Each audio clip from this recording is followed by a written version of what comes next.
Okay, this is our second lesson on simplifying surds, and we're going to be using the fact that the square root of a over b is equal to the square root of a divided by the square root of b.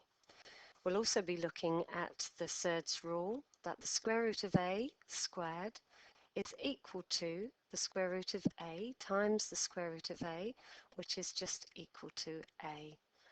Okay, let's start our first example. The square root of 25 over 36.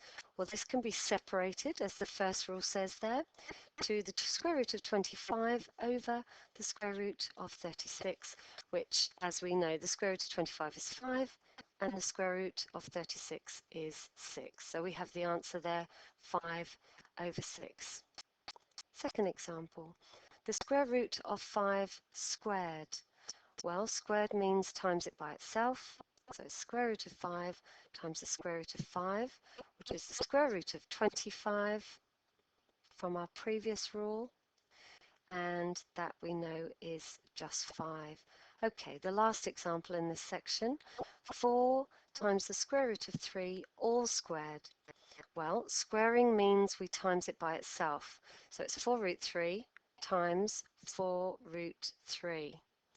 And we do the numbers first. So 4 times 4 is 16, and then we have the square root of 3 and the square root of 3. Well, 4 fours are 16. We know the square root of 3 times the square root of 3 is 3.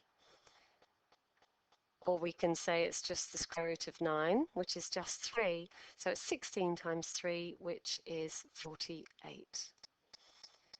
Lovely.